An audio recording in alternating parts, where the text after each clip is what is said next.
どうもこえです。僕は今福岡県福岡市に来ています。今日はここ福岡に新しく誕生した素敵なお宿に宿泊します。スノーピーク夜景スイート油山福岡というお宿です。今奥に見えているのが福岡市のど真ん中街中になるんですけど、そこから約30分程度のところにこんな感じで緑いっぱいの景色が広がっているエリア、油山というところに新しくできたお宿で注目している方も多いかと思います。では行ってみましょう。今いるのがまさに油山福岡という複合アウトドア施設や牧場などが揃っているエリアになりますね。ちょっと今日は曇っていて奥の方見えづらいんですけど、さっきまであそこの都会のど真ん中福岡市にいたにもかかわらず、あっという間にこうやって緑いっぱいの景色が広がるのが福岡市のいいところですよね。他の100万都市だとなかなか考えられません。で、反対側振り返ってみると、こうやって商業施設もいくつか立ち並んでいて、目の前にはレストランですね。上には展望台もついてて、旅行で訪れるのはもちろん市民の人の憩いの場にもなってるんじゃないですか、これは。これ見る限りだと乗馬体験や餌やり体験、農園もあって、近くに牧場があって美味しいソフトクリームとかも食べられるみたいです。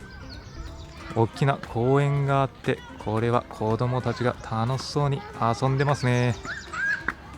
目の前テントが立ってますが、この辺りにはキャンプ場もあるみたいです。そして左手になんとスターバックスがこの山の上にポツンとあるっていうのもすごいですよね。いや、僕福岡市に住んでるんでね、今度ここにちょっと仕事でもしに来ようかな。で、アウトドア用品を扱うスノーピークのショップもあります。こんな感じでジップトリップなどを楽しめるフォレストアドベンチャーっていう施設もありますね。で、この後お宿に行くんですけど、チェックインまでまだちょっと時間があるんで、ここに2つぐらい軽食をいただけるレストランがあって、奥のレストランの品は明日お宿で朝食でいただけるみたいなんで、今日のお昼はここのチーズスタンドっていうところに行ってみます。このお店はチーズ工房で、油山の牧場に併設されていて、新鮮なチーズが使われているピザを食べられます。この丸い大きなブッラータというチーズのピザと、4種のチーズが使われたクワトロフォルマッジをいただきました。さすがチーズのクオリティが高くて美味しかったですね。さあ、ランチをしてお宿に向かいますけど、油山福岡は街中、そして住宅街を抜けていったら一気に周りに商業施設が何もなくなる緑のエリアに突入するんですよね。車を走らせていて本当に不思議な感じでした。さっきランチを食べた油山福岡複合施設からはお宿まで徒歩圏内なんですけど、この映像は油山福岡まで来る時に撮った映像です。冒頭でも説明した通り、福岡市内から車を走らせること約30分で到着です。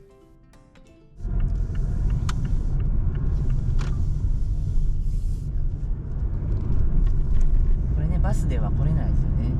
調べたんですけど。来れないんですか？バスだとね、1時間歩きます。車じゃないと来れない。車じゃないと来れないです。タクシーじゃないだから。タクシーか車か。そうですね。これ右だな。下水とこっち。これだ。うわ、すげえ。うわー、すげえ。空中に来たみたい。本当ですね。すごいな。この中の一つのどっか。多分そうです。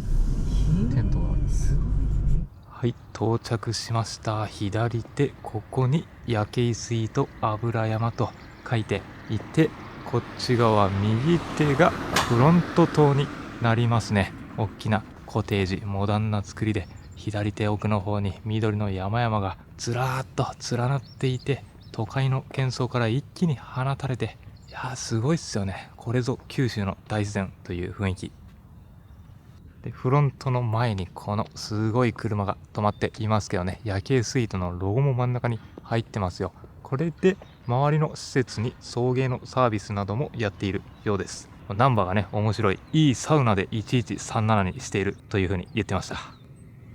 ではまずは目の前にあるフロント棟に入っていきます。この建物も周辺の緑の景色に本当に調和していますよね。中に入ると椅子テーブルが並べられていて、ここでチェックインチェックアウトの手続きをやるんですけど、悪天候の時はここで夜のバー営業、そして朝食もいただくみたいです。この建物の中からも素晴らしい緑の景色が広がっていますね。で、建物の壁に使われている素材がアスファルトシングルというよく屋根に使われる素材を壁にも使用しているんですよね。これは客室でも同じで、建物全体を一つの彫刻のように見せたいという思いからそうしているようです。で、奥の方右手にフロントがあって、左手側にはギフトも販売されていますね。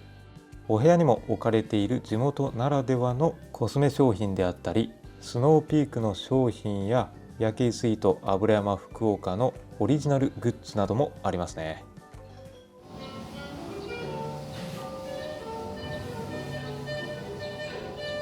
では本日はフルーツ王国とも呼ばれております福岡県うきはさんのアップルジュースをご用意しております。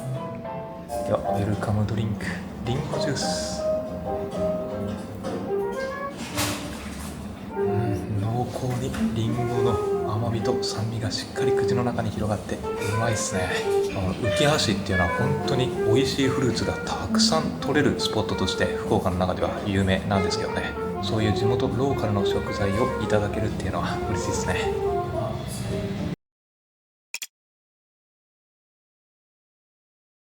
ではこれから客室に向かいますが、今回宿泊するスノーピーク夜景スイート油山福岡は2024年4月に開業したばかりです。アウトドアブランドのスノーピークが先ほどランチを食べた場所である複合体験型アウトドア施設の油山福岡内に開業した形です。宿泊施設の運営は JR 九州の 100% 出資子会社である JR リージョナルデザイン株式会社です。大都市福岡市から程よい距離感にある豊かな自然と都市の眺望が魅力の油山というエリアに位置し、さりとて帰るをコンセプトにした自然に帰るラグジュアリーな体験ができる宿泊施設です。お料理にもかなりこだわっているようで、パリでミシュラン一つ星を獲得したシェフがプロデュースする本格フレンチとアウトドアが融合したお食事をお部屋で堪能できます。客室は全14室3タイプあって、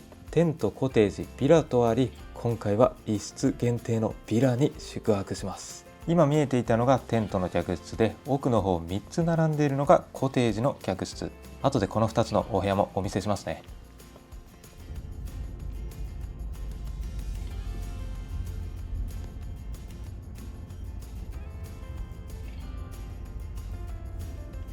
はい、じゃあ右手にあるビラタイプの客室に行ってみますけど、これ左手見るとさっきまでいた複合施設が目の前に見えていますね。真ん中の赤い屋根の建物がずらっと連なっているところで、手前側に広がっている緑の広場のスペースがキャンプエリアというふうに言っていました。ほんと手つかずの大自然、阿蘇九十国立公園に来たみたいですよ。いや、ここからでも奥の方の街中の景色が見えていますけどね、すごいな。特別感が、ビラタイプはここの宿泊施設で1棟しかないということで、いやー贅沢な作りになってますね。煙突も立ってるから薪ストーブとかもあるんだろうな。じゃあ入ります。これ鍵ですね。キーホルダーにビラっていう風に書かれています。いやー楽しみだな。これはビラの客室、中どんな感じか。オープン。まず玄関ですね。室内用のスリッパが置かれていて、これに履き替えて中に入ります。で、通路があって、まずはこっち右手側の扉開けてみると、ここがダイニングエリアになっているんですね。夕食をビラタイプの客室はここでいただくことになってます。奥の方にはキッチンが見えていますけど、手前側にシンクが広々あって、でさらにその奥にはコンロが3つ、下にはこれ上等なオーブンですかね。開けてみるとこんな感じであります。オーブンの隣にはこれが引き出しになってで各種食器とかおしぼり、栓抜き、塩コショウまで入ってますね。夜ご飯はスタッフの方にフレンチを用意してもらうんですけど、せっかくのちょっとしたキャンプ気分も味わいたいということで、少し調理するものもあるみたいです。で、右手にはここにラッセル・ホブスの電子ケトルと無料のミネラルウォーターがあって、ここに各種照明のスイッチやエアコンですね。エアコンは景観を崩さないためにこの上に隠されてるんですよね。大きい三菱のエアコンで、ここの下には冷蔵庫がついていて、なんとこの中にある飲み物すべてオールインクルーシブになってます。ハイネケンとクラフトビールにリラクゼーションドリンクチルアウト、なんだこれで、お水で、さらにワインまであって、これが日本ワインマスカットベリー A、 これも日本の白ワインになるのかな。大分の味ムのワインですね。で、ここにはスパークリングワインもあります。で、隣がこれが冷凍庫になってます。アイスとかも持ち込むことができますね。氷がたくさんで、さらにここに扉がついていますけど、開けると上にはまず各種グラスが置かれていて、いろんなお酒をこれで楽しめそうですね。高級ホテルでよく見て、いつも名前読み方忘れるんですけど、スコット・スビーゼル、読み方何でしたっけ。で、その下にはこれが篠栗コーヒー焙煎所って書いてます。福岡の篠栗というところの有名な焙煎所のコーヒーが置かれてるんですね。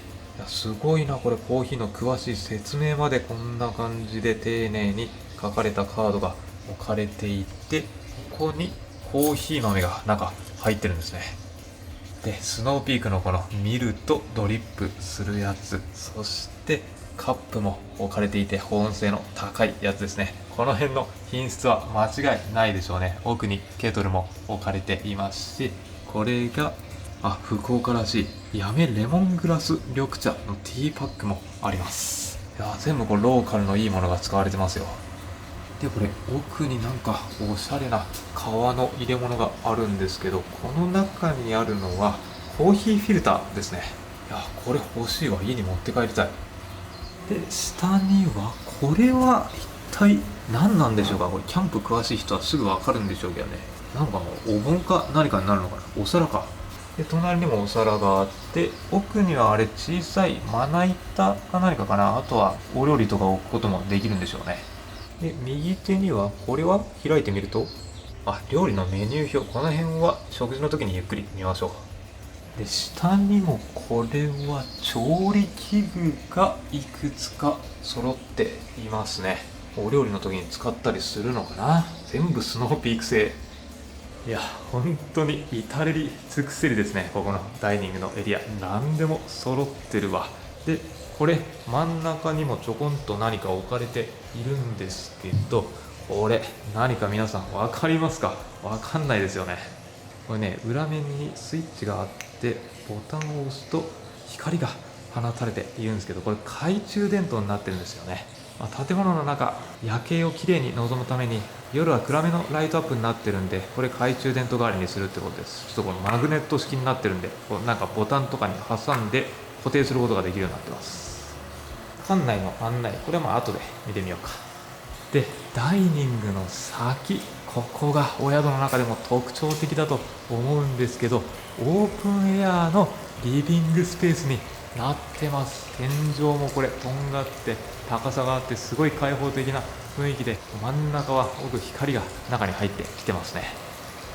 で、ここが左手長方形にピクチャーウィンドウのように切り取られていて、ここが完全オープンエアになっているんですよね。気持ちのいい風を浴びながらゆっくりとくつろぐことができるようになっていて、そしてこの絶景ですよね。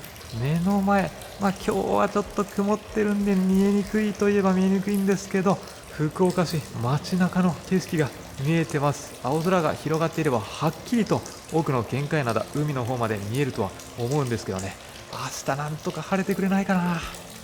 いやこれはすごいですよね。ほんと手前側が手つかずの緑の大自然、そして奥には100万都市の福岡市、さらに奥には海が広がっているんで、もう福岡市の魅力が詰まった眺望と言っていいんじゃないですかね。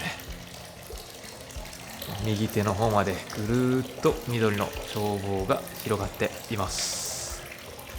で右下にはこれすのこと言ったらいいのかな、ゆっくりとくつろぐことができるスペースがあって、こっち奥にはふわふわのクッション付きの大きなソファーもついてて、さらに、冬はちょっと寒いと感じる時があると思うんで、この薪ストーブで火を焚いて少しキャンプのような雰囲気も味わうことができるということです。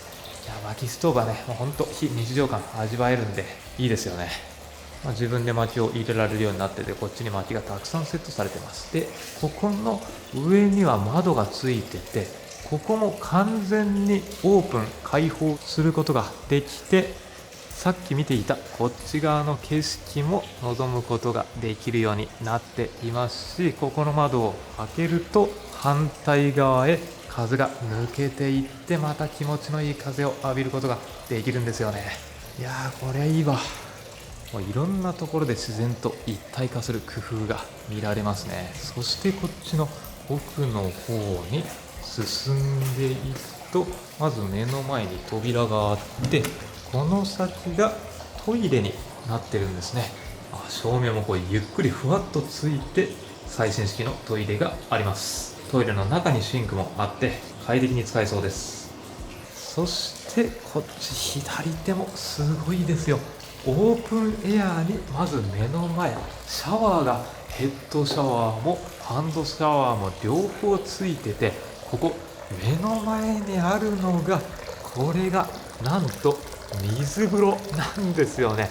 ここに使って景色を目の前、風を浴びながら体を整えることができるようになっていて、これが水風呂ということは、なんと客室にサウナがこっちついてます。扉が左手にあるんで、ここを開けてみると、はい、到着した瞬間しっかりと中が温まっています。一気に3人ぐらいが入ることができる広さがあるんじゃないですかね。でロウリュを楽しむことが、これ右手お水が入ってますけどできるんですね。素晴らしい。そしてこれね、腰掛けると目の前に透明の窓がついてるんで、景色を望むことができるんですよね。いやこんなサウナ他にありますか。ゆっくり体を整えながら絶景を楽しめる、これは入るの楽しみで、サウナはここの扉を開けると、こうやってオンオフ温度の確認調節をすることができるようになってるんですよね。今は100度をしっかり超えてるんでね、こういう宿泊施設ってちょっと温度が低いこととかあると思うんですけど、ここはしっかり高い温度保ててます。ちなみにこの水風呂も油山の井戸水を使ってしっかり冷たい温度が保たれているみたいですね。でこっちの右手に扉がついてて、ここを開けると水回りのスペースがありますね。洗面台が目の前に1つあって、こっち右手に大きな鏡ですね。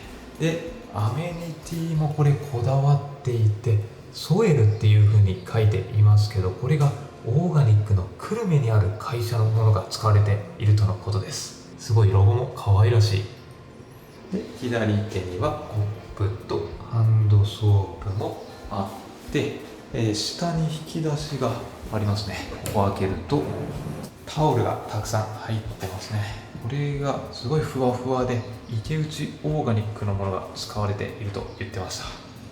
こっちの右手の引き出しの中には各種アメニティが入ってますね。ボディタオルやカミソリ、歯ブラシ、ヘアコーム、コットンセットで、ドライヤーはこれ初めて見たな。シャープのドライヤーですね。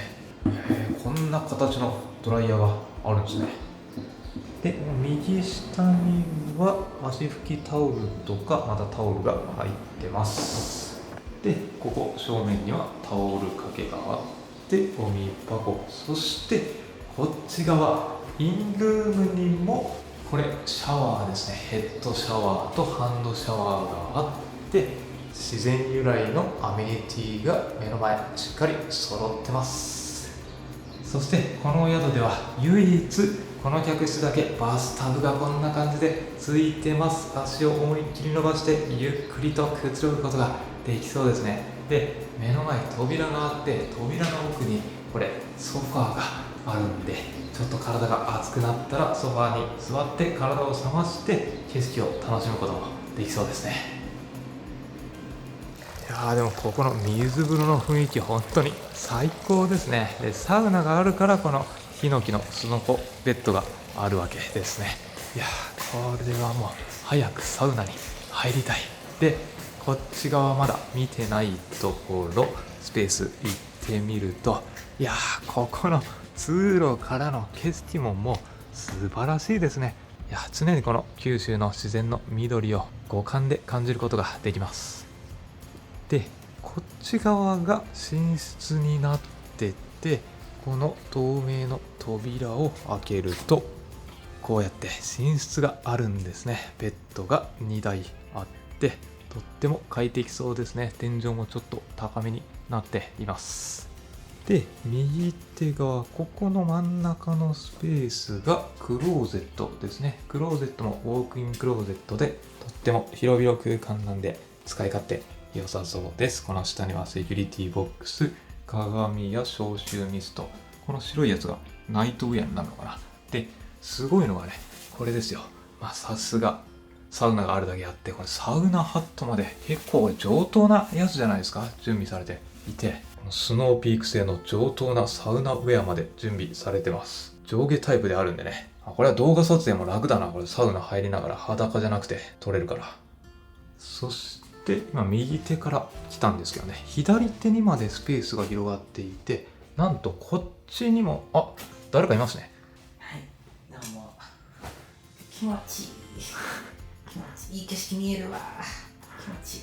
ということで今日はまたドスコイさんと一緒に泊まってます。こっちにも寝室があるわけですね。なんかベッドがすごい形になってますけどね、これ斜めになってます。このリモコンを使えばボタンを押すとこうやって頭の方が下がっていってます。これで寝れると。で、起こすと、ちょっとリラックスモードにすることができて、これ足元もこんな感じで浮かんでいくんですねちょっと変な体勢になってますけどねで、下げることももちろんできますよと。で、これ起こすんで、さっきいい景色ってドスコイさん言ってますけど、目の前がこれ透明の窓ガラスになってるんで、ベッドでゆっくりしながら景色を望むことができるっていうね、もう本当にこの景色を望むための工夫が至るところになされてます。いや、ドスコイさんもこうやってリラックスしてゆっくりくつろいでます。で、上見るとここも光が差し込んできてるんでね、朝は気持ちのいい光で目が覚めそうです。はい、では今日はここで一泊します。今まで泊まったことがないタイプの客室で、これはテンション上がりますね。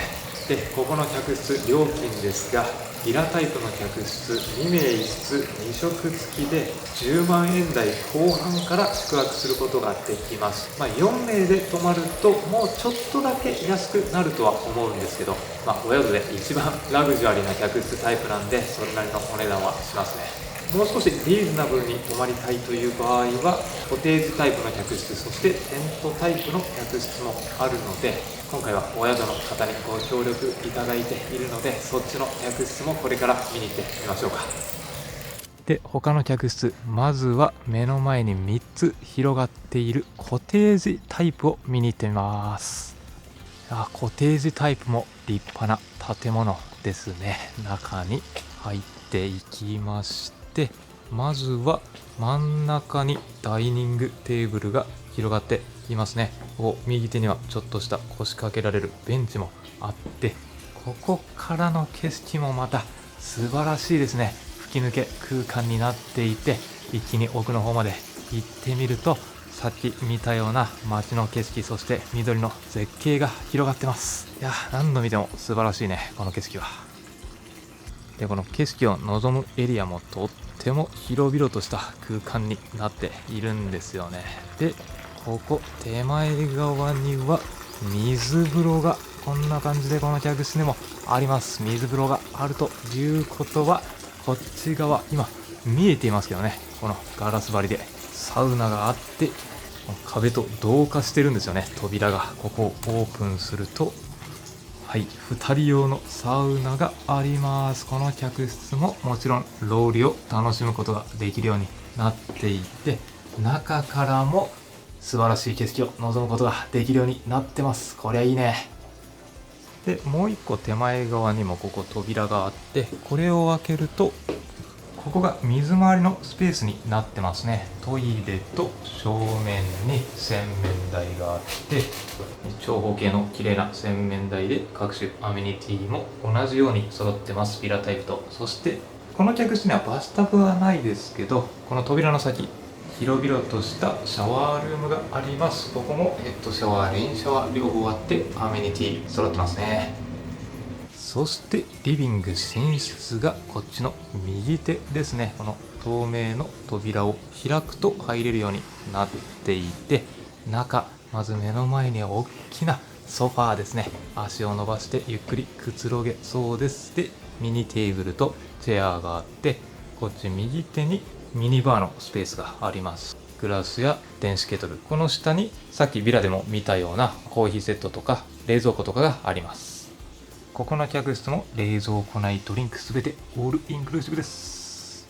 で隣にクローゼットがあって、セキュリティボックスや消臭ミストも。で面白いのが寝室、ベッドがこんな感じでちょっと高台になっていて、ここに2つベッドが並んでいて、奥にこうやって素晴らしい景色が見えているんですよね。日中はこのソファに腰掛けてゆっくりして、夜はここから綺麗な夜景を望み、朝は気持ちのいい日差しと景色で目覚めることができるということですね。いやー、ここのコテージの空間も素敵だな。でもう一つの客室タイプ、これがテントタイプの客室になります。こっちから中に入っていくと、とっても広々とした空間がこんな感じで広がっていますね。本当にグランピングとキャンプの中間といえばしっくりくるような雰囲気になってます。で真ん中にダイニングテーブルがあるので、ここで夕食をいただくことができるということですね。調理器具もこんな感じで置かれてます。でこっちの左手側にはミニバーのスペースがあって、ビラコテージで見たものと同じようなもの、コーヒーセットとかケトルとかお水が置かれています。でここの下に冷蔵庫があって、テントタイプの客室もこの冷蔵庫内にあるものはオールインクルーシブサービスになってます。でここの上には各種アメニティですね。シャワーとかバスタブはないので公共の水回りを使うことになります。で左手にこの中にセキュリティボックスやタオル類ですね。シャワーに持っていく用の袋もあって、これはお持ち帰りできるみたいです。夜景スイートのロゴ入りで、反対側あっちの方にはハンガーや消臭ミストなども置かれていて、でこの客室は最大6人まで泊まることができるんですよね。ここに寝室のエリアがあって、今は4つしか並んでないですけど、エキストラでベッドを追加して6つ入れられます。左右にはミニテーブルとかコンセントもしっかりついてますし、冬であれば暖房器具、夏であれば冷房器具もこの中に置かれて快適な空間で眠ることができます。マットレスもいいものを使っているみたいですよ。でダイニングテーブルのこの前のところには椅子、ミニテーブルも置かれてるんで、ここに腰掛けて奥の緑の景色を楽しむこともできるようになってます。いやー、雰囲気ここもいいですね。よりキャンプの気分を味わいたい人はこっちですね。で水回りのスペースですね。左手には水道が見えていますけど、手前側に女性用のトイレ、シャワー、右手奥の方には男性用がありますね。ちょっとこちらの女性用を撮らせていただきます。この水回り気になる人が多いと思いますが、ここの施設はこんな感じでとっても綺麗な空間になっています。洗面台が2つついていて、真ん中にはさっき僕の客室でも見たアメニティがセットされていますね。乳液とかクレンジングとかオイル、そのあたりがしっかりと揃っています。でドライヤーももちろん右手左手にも2つ準備されていますね。でもちろんエアコンもついてて、左手にこんな広々ロッカーがありまして、こっちのドアを開けるとスライド式で左右にシャワーがあるんですね。手前側にタオル掛けもしっかりついてますけど、ドアの先には広々シャワールームですね。これはめちゃくちゃ広い高級ホテルのシャワーのような充実した設備になってますね。ヘッドシャワーもハンドシャワーもついていて、アメニティももちろんしっかり準備されています。でここが男性用のトイレなんですけど、トイレの中にもシンクが2つあって、こっち奥には清潔感あるトイレですね。ベビーベッド台付きのトイレもあるので、お子さんがいる時でも安心です。でパブリックエリアにこんな場所もあります。焚き火ラウンジというラウンジですね。この階段上がっていって、この空に抜けていく感じの雰囲気いいじゃないですか。で中入ると、ここはテントになっていて、この左手先ですね、こんな感じでオープンエアが広がっていて、ここの宿泊施設の中では高い位置にあるので、素晴らしい景色を望むことができるようになっているんですよね。これね、右手見るとすごい傾斜が急な迫力ある緑の山が見えていますし、左手に目を向けてみると福岡の市街地ですね。いやー、これ晴れた時の景色早く見たいな。うっすらですけど、左手奥の方にはここからだとペイペイドームや福岡タワーも見えているんですよ。でここは夜の時間帯だと真ん中に街が見えていますけど、焚き火をするようになっていて、天気が良かったらですけどね、オールインクルーシブだとお酒のサービスなどもいただくことができます。雨天の場合はさっきのフロントレセプションがあるところで、そのバーのサービスはあるみたいです。で朝も天気が良ければここで朝食をいただくことができるようになってます。一番奥まで来てみると、ここからも視界がずっと奥の方まで抜けていっていいですね。なんて素晴らしい眺望。ちょっと高台になってるんで、ここからこうやって施設を少し見下ろすこともできるようになってます。左手奥にレセプション棟があって、目の前に広がっているテント、やっぱすごいな。これほんと遊牧民が建てたテントのように立派ですよね。で奥の方に見えているちょっと赤い屋根ですね、あれは牛さんがたくさんいる牧場と言っていました。で今からせっかくオールインクルーシブのドリンクもあるんで、軽くお酒おつまみいただこうと思うんですけど、これ案内の中にルームサービスも書いてて、この数字料金の横に米印がついてるやつはなんと全部無料インクルーシブでいただくことができるみたいです。ビールにソフトドリンクにおつまみもこれこだわりの地元の食材を用いたものがあって、これちょっと食べてみようかな。で右手にはシャンパン、スパークリング、白ワイン、冷蔵庫の中にあるやつはチェックついてます。次のページ、赤ワイン、ロゼがありますね。この辺は有料のものが多い。じゃあ冷蔵庫の中にあったこのスパークリングワインを乾杯でいただきましょうか。そしておつまみにこれが黒トリュフポテトチップスと、これが読み方がちょっとわかんないですけどね、地元のイカを使ったスルメイカですかね。あとはサラミと生ハム両サイドにあるんですけど、唐津の旧国鉄のトンネルで燻製にしたっていう風に言っていましたね。面白。で真ん中にはミックスナッツ。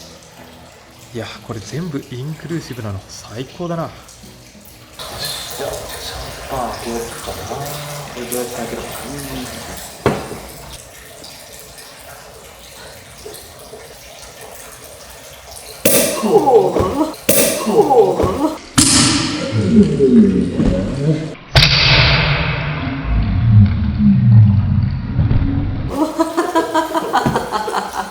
びっくりしたな。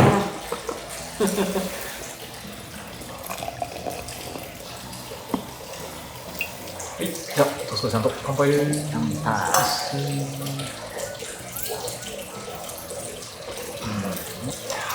すごいすっきりスパークリングで、ちょっとベリー系の風味がこの色の通りしますね。じゃあこの生ハムをいただいちゃいます。唐津のトンネルで作ってます。燻製の香りはすごいほんのりなんですけど、ハムの品質がすごい高いですね。ちょっとこうクリーミーというかね、肉々しいジューシーさがこう薄切りだけど伝わってくる。でさらにもこのさらにうまいな。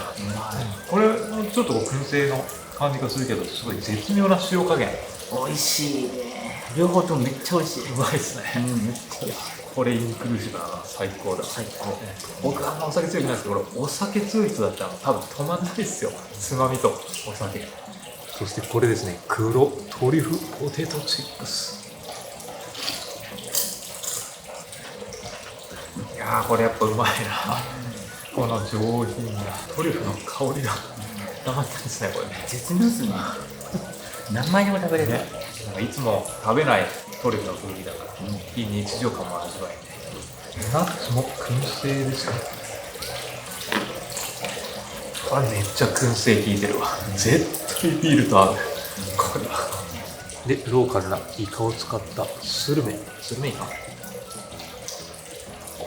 や、これもうまいね。ビールが飲みたくなると思いますね。このスルメとナッツを食べると。おつまみ結構たくさん出てきたんで、これ夜まで残しといて、夜晩酌で食べるっていうのも良さそうです。でこれ後ろの窓も開けて完全オープン空間に来て、気持ちのいい風を浴びながら素晴らしい景色を見て、お酒もおつまみも堪能して、これが至福だ。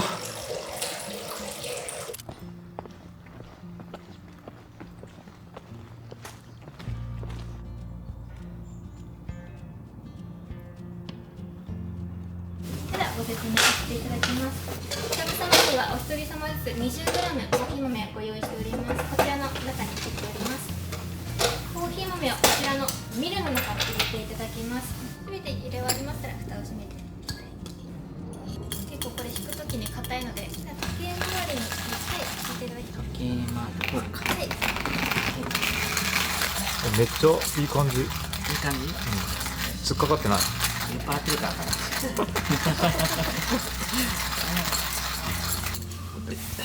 あ、この中に。はい、すげえ。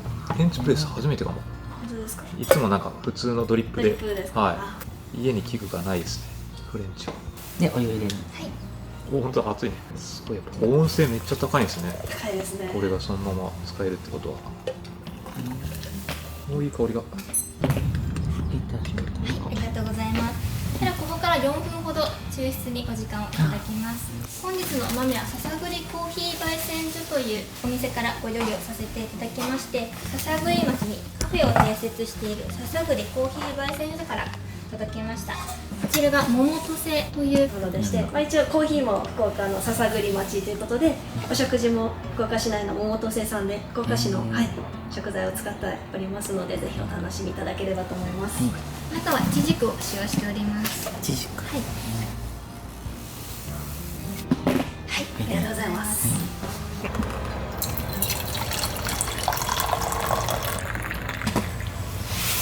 ありがとうございます。じゃあ自分で初めて入れたフレンチプレスのコーヒーいただきます。いやー、これは風味がしっかり出てて美味しいですね。やっぱフレンチプレスはこの豆の風味というかね、エキスがしっかり抽出されて、ちょっとこうオイルな感じもあってね、コーヒー本来の味を堪能できるっていう感じですね。でもこのお宿でこうやってシングルオリジンで出してくれるっていうのはすごいですよね。今までだとあまり記憶にないんですけど、でここのアクティビティだったらシングルオリジンの豆で、部屋にあるやつはブレンドなんでまた違う種類の風味を楽しめるっていうのもいいですね。いやー、これね、今日もし晴れてたらそっちのアウトドアの空間で気持ちのいい風を浴びながら、緑の山々と福岡の市街地を見てね、優雅にコーヒーいただけたとは思うんですけど、こればっかりはしょうがないですね。見たかった高層ビル。見たかったですね本当に。はい、じゃあお部屋に戻ってきて、まだ日は沈んでいないんですけど、夕食までちょっと時間があるんで、お風呂、サウナ、水風呂タイムいきますか。でルームツアーの時に見てなかったんですけど、ここ洗面台の横に扉があって、なんとお風呂自動で入れることができるようになってますね。追い焚き機能もついていて、こうやって自動でお湯張りしてくれるんで楽ちんです。じゃあ入ります。いやー、お風呂気持ちがいいですね。これほんと浴槽広いんで、思いっきり足を伸ばしてゆっくりとくつろぐことができますね。で、右手これ扉を完全オープンな状態にして、奥の方緑と街の景色はちょっと霧がかかって見えてはいないんですけど、まあでも気持ちのいい風が中に入ってきて、これは最高のお風呂タイムですね。ちょっと暑くなったらここのソファーでゆっくりと横になって、こんな感じでよりオープンな空間でくつろぐことができます。こりゃ極楽だ。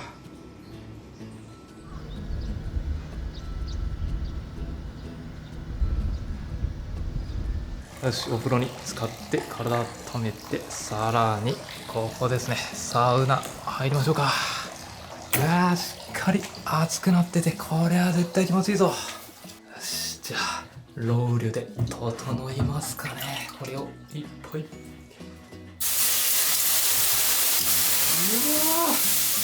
わー、これは気持ちいいわ。一気にブワーっと熱気が溢れてきて、体から汗がじわーっと吹き出てきて気持ちいい。いやー、気持ちいいわ。そして体が温まったら、こっちから外に出て、これですね、水風呂ドボンです。入ります。よいしょ、ゆっくり。うわー、めっちゃ冷てえこれは冷たいわ。ゆっくり体をこんな感じでつけていくと、いや、ちゃんと深さがあるから体全体を冷たくすることができますね。で、思いっきり足を伸ばすこともできるサイズ感なんで、大の字になって、これは快適だわ。いやー、やっぱサウナ水風呂は体が整うね。で、気持ちよく体が整ってくるのはもちろんなんですけど、ちょっとこんな感じで状態を起こしてみると、緑の山の景色が見えてます。いやー、もう本当だったら奥の方海見えるんだけど、動画でそれを伝えられないのが残念すぎる。まあでも森の中だとね、ちょっとこうもやというか霧がかかったのは、それはそれで幻想的な雰囲気が流れてるんで、それも楽しめるっていうことで、まあ OK です。そして体を整えたら、これ冷蔵庫の中にありましたチルアウトいただきます。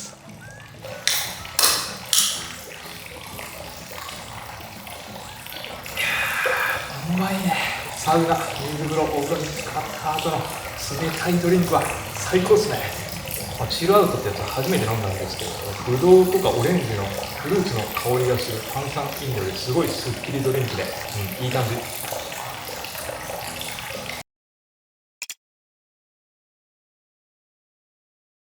はい、そして夕食の時間になって、スタッフさんがお食事の準備を今してくれてます。こちらが福岡県産市橋市の中村柿ぶどう園様のシャインマスカット酢でございます。はい、食前酒ではなく食前酢でございます。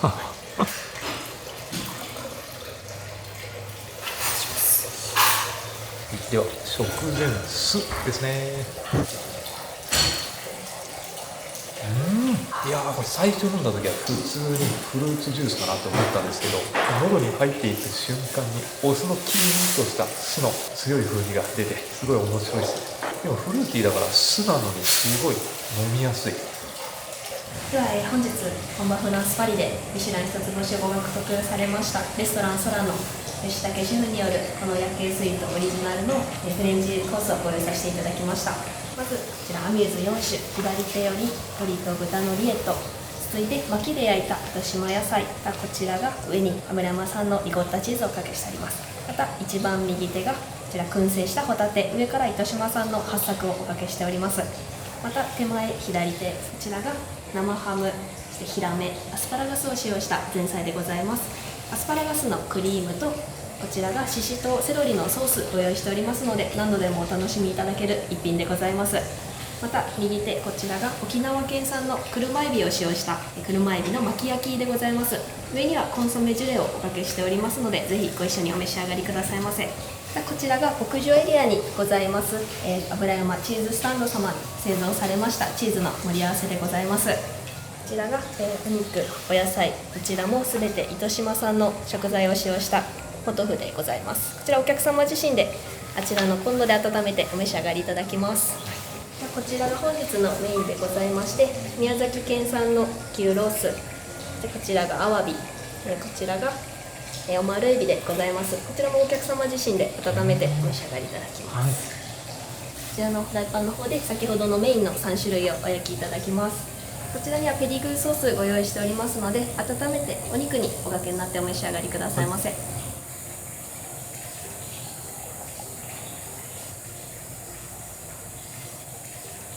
さあ、じゃあディナーいただきます。なんかこういうグランピング系というか、こういうのいつもドスコイさんと来てるような気がするんですけど乾杯。乾杯。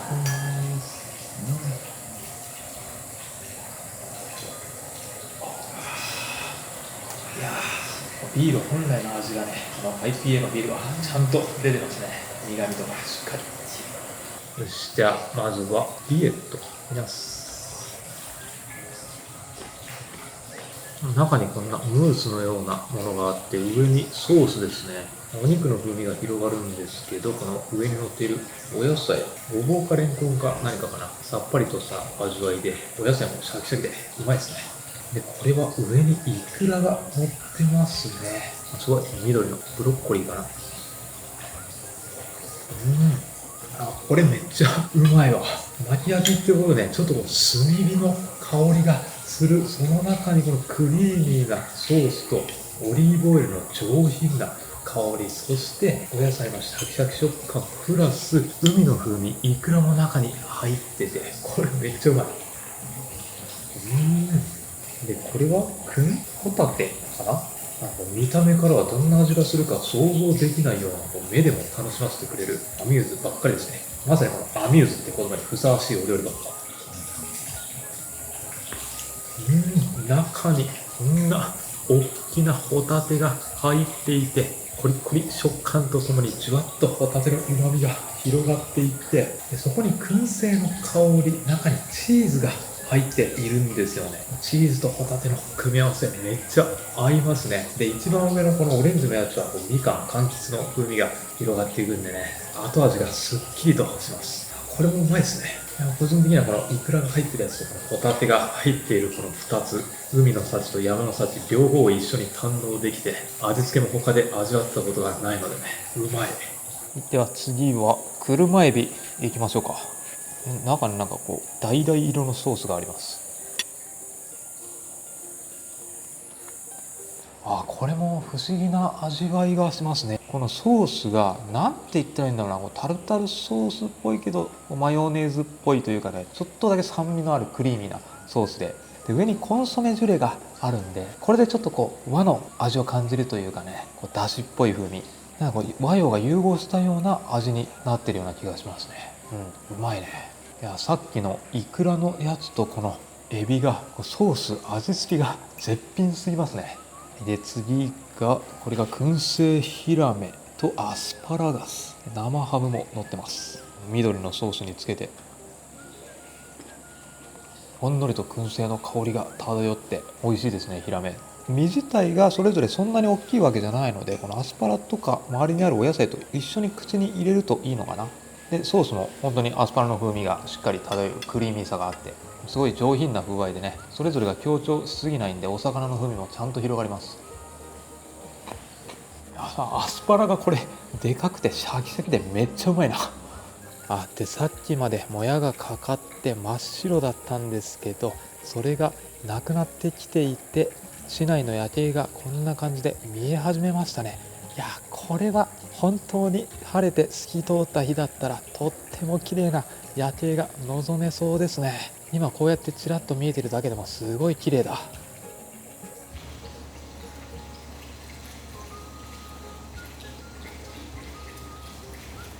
はい、そしてこれなんだっけ、ポトフだっけ。火を通してそろそろ出来上がるかな。オープンすると、うわー、一気に湯気が吹き上がってきてめっちゃうまそう。これ糸島の食材が詰まってます。絶対美味しいでしょ。めっちゃいい香りがする。ローズマリーが入ってるからね。いや、糸島は美味しい食材たくさん取れますからね。いや、もうこれはお野菜とお肉のもう出汁がそのまま染み込んだスープにローズマリーの香り、ほんとシンプルなポトフですね。いやでも食材がほんと品質高いからうまいな。豚肉もねめっちゃ肉厚。手羽も丸ごと入ってる。いや本当に素材の旨味をしっかり感じられる。でキャンプっぽいお料理ですよねこれは。いやーこれもお酒進む。いやー最高。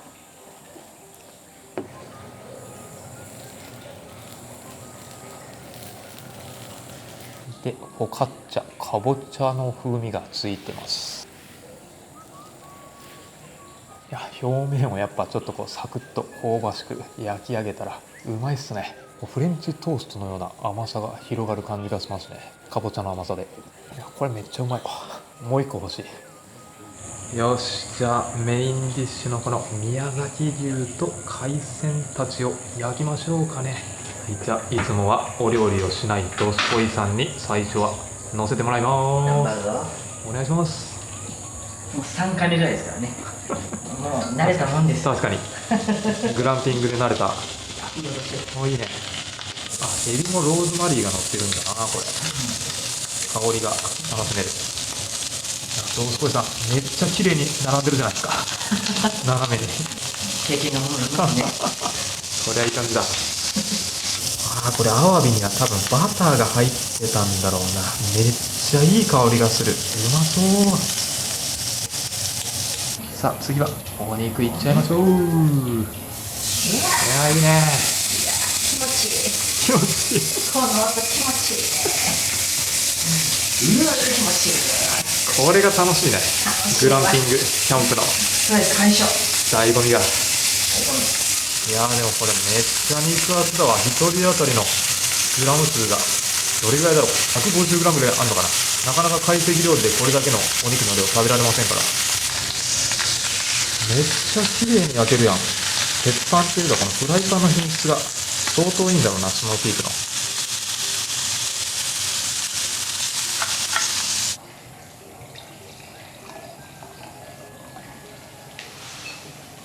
焼き上がりました。グリルステーキとエビとアワビ、これも本当にいい匂い発していて絶対うまい。よし、まずはアワビいきましょうか。これね一口だとちょっともったいないから半分に切って。いやこれめちゃくちゃうまいな。これが鶏のコンソメでゆっくり火を入れていてパセリバターが溶けていったんですね。これバターの風味とパセリの風味が絶妙にマッチしていてね、しっかりいい感じにこのちょっと焦げ具合がある感じで香ばしさもあって、いや久しぶりにこんな美味しいアワビ食べたわ。味付けがすごい上手なんだと思う。さすがミシュランのシェフですね。これアワビめっちゃうまくないですか。めっちゃうまかった。うまいですよね。もはや芸術品。やばいこれ。やばいですよね。いやこんな美味しいアワビ初めて。僕も初めて。これは贅沢。で次はこれがエビですよ。でこれ殻からスルリと身が取れて食べやすい。めっちゃ柔らかくてエビの甘みがすごいですね。身も大きいからね食べ応えがあるし、ローズマリーの上品な風味が広がってきますね。そして宮崎県産の牛ロースもうまいですね。程よい脂身とこの赤身の風味がちゃんと味わえて。あ、ちょっとソースかけてなかった。そうだったんですか。お、そうです。まあいや危ない危ない。肉を食べきっちゃう前にこれがペリグーソースですね。でいやお肉単体でもうまいんですけど、このソースかけるとより上品で特別感のあるお肉になりますね。赤ワインとトリュフの香りが漂ってくるんですよ。このソースめっちゃうまいな。ちょっと多分ガーリックとかそういう風にも入ってると思うけど、これは赤ワインだ。絶対合うぞ。いやうますぎる。赤身肉に赤ワイン、最高っすね。チーズもね、せっかくなんで、これ今日お昼行ったところのチーズですよね。このスライススモークチーズうまいな。絶妙なつまみ。これが多分カマンベールですね。いやー、クリーミーでめっちゃうまいな、このチーズは。これも赤ワインってありますね。いやー、チーズと赤ワイン最高すぎるわ。これお昼もらったおつまみもまだ残ってまして、このチーズも残ってるしね、もう晩酌に困ることはまずないですね、ここのお宿で。贅沢すぎる。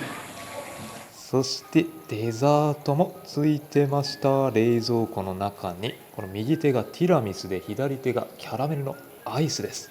アイスをティラミスの上に乗せて食べてもいいですよって教えてくれました。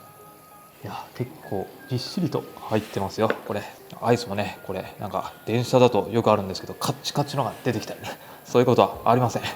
すごい柔らかい。うまっ。いやー、うまいねこれ。このティラミスの程よい苦みと中のクリーミーな生地に、さらにこの濃厚なキャラメルアイスの風味がすごいマッチする。甘みと苦みのバランスが最高で、このキャラメルアイスの中にね、こうチョコチップが入ってるからサクサクっとした食感もいい感じですね。いや、これアイスが激うまだな。ね、ミルキーで本当この硬さがベスト。程よい溶け具合で、やっぱこうチーズとかもあるし、この辺り牧場があるだけあって、こういう乳製品のクオリティが高いんだと思います。で、やめ茶のレモングラスを入れました。いやー、このお茶もうまっ。やめのお茶の渋みにこのレモングラスの上品な風味が、香りがたまんないね。このアウトドア施設で食べるクオリティのお料理じゃなかったですね、これは。最初のこのアミューズとかエビのお料理とかね、もう本当に本格的なフレンチで提供されるめちゃくちゃ品質の高いお料理でしたね。久しぶりにこんな美味しい料理食べたなっていうぐらいの感動がありましたし、で加えてこのポトフとか、お肉グリル類はこの九州の素材のうまみをしっかりと感じられるお料理ばっかりで、九州の素晴らしい素材も堪能できると。いや、これは今までにないディナータイムでね、満足度高いですね。美味しかった。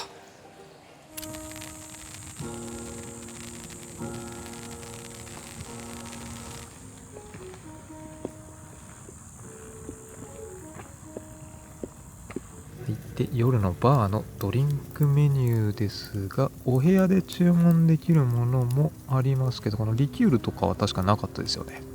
あとは次のページ左上、クラフトジン、この辺もなかったような気がしますけど、焼酎や日本酒、そしてこのオリジナルカクテルというものもありますね。焚き火と夜景、ノンアルもあります。で、右手はソフトドリンク、コーヒー、紅茶などがあって、で牛乳でこれ飲むヨーグルトの糸物語もありますね。で、最後のページにはおつまみもあります。ここで食べるものももちろんインクルーシブ。こちらノンアルコールの夜景でございます。こちらが焚き火でございます。これは色合いがとっても綺麗ですね。右手がジンとオレンジジュース、お酒ですね。焚き火をイメージしているということで、下がちょっとこう赤っぽくなってますよね。火を連想させます。で、左手がノンアルコールの夜景で、一番下のブルーが綺麗な夜の夜景を連想させますね。で、これ焚き火にはシナモンスティックが入っていて、これがこの目の前に見えている夜の焚き火をイメージできるということですね。これからも。はい、じゃあ乾杯です。なんかどこかの対談みたいですね。社長さん同士のこの構図が。は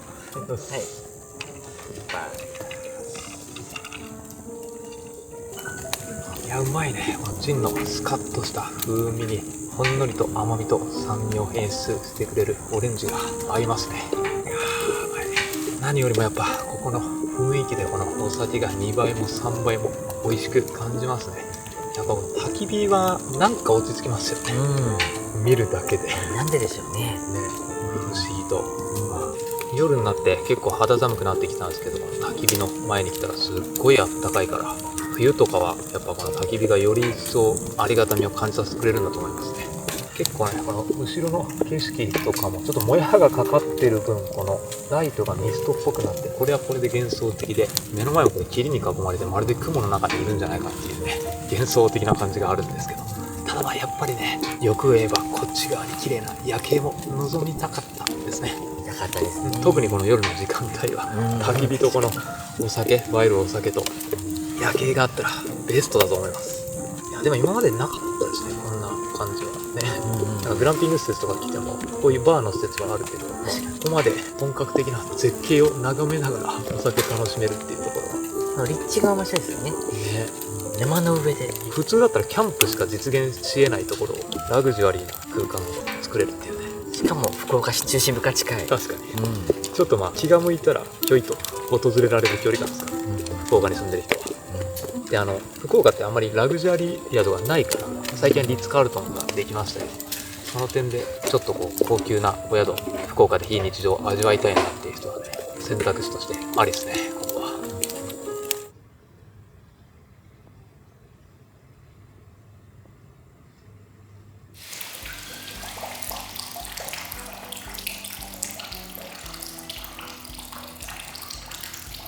いやー、皆さんこの大自然で囲まれた中での水風呂、最高すぎる、ほんと。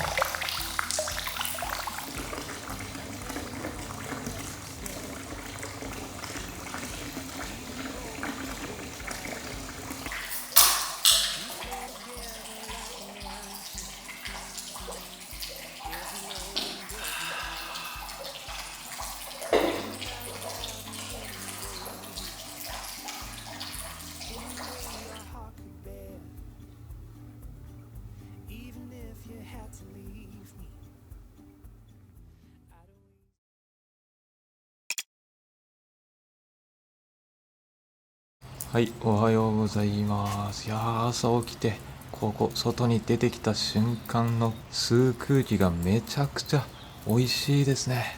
今日もこんな感じでまるで雲の上にいるかのような空間に包まれています。まあ本当だったらこの白い霧の向こうには大都会福岡市があるんですけどね。はい、では早速朝起きたら朝食に向かいます。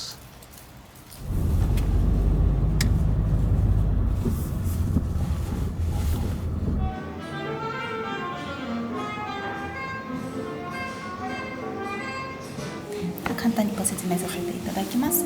フランスの郷土料理のパスカードというお料理とサラダと新玉ねぎのポタージュ、そして油山で製造されたチーズサンサヨーグルトでございます。ごゆっくりお召し上がりください。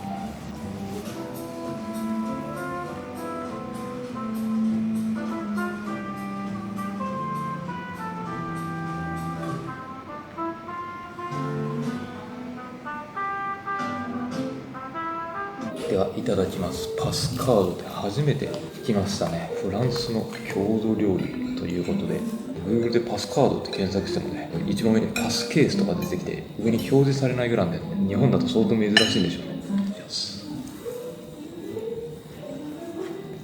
でも美味しいですね。この生地がもうオーブンで焼きたてなんで、すごいサックサクで、なんかちょっとこう厚焼きクレープのような感じですね。この表面がいい具合にこう焦げ目がついていて、クレープよりも香ばしい香りが漂ってきて、でこのチーズと卵、ベーコン、この辺りはもう間違いのない組み合わせでね、朝食にもぴったりというか、でやっぱチーズのクオリティがめっちゃ高いですね。これは美味しいですね。クレープとかが人気があるから、日本でも知名度が上がれば人気になりそうですけどね。いろんな味わいも楽しめそうだし、具材を変えれば。で一応このパスカードはもちろんこうやってこの宿の朝食でもいただきますし、昨日最初の方に行った商業施設が集まってるエリアのレストランソロっていうところでも提供されてるみたいです。なのでこのパスカード自体が気になってる人はそっちで食べてみるのもいいと思いますよ。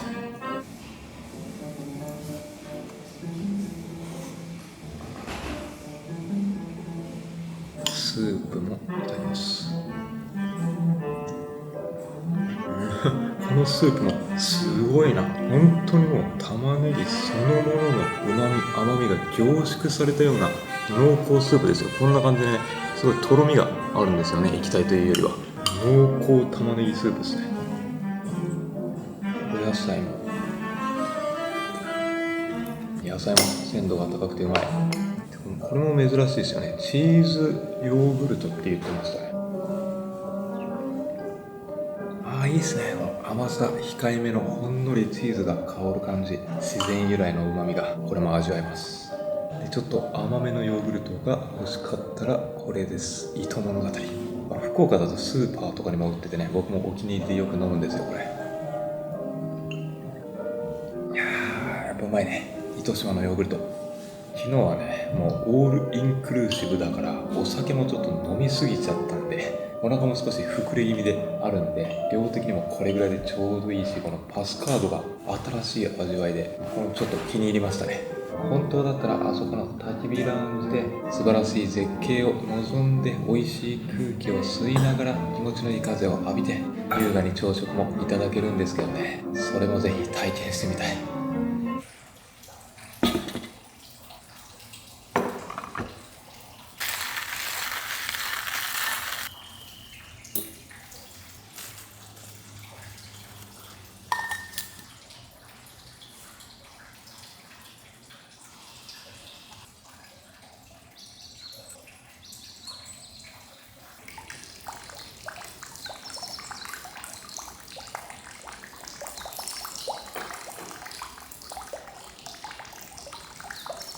はい、でこれからもうすぐチェックアウトなんですけど、お宿を離れる瞬間にこんなに青空が広がってきて、奥の方に街の景色がはっきりと見え出しました。なんじゃこりゃ。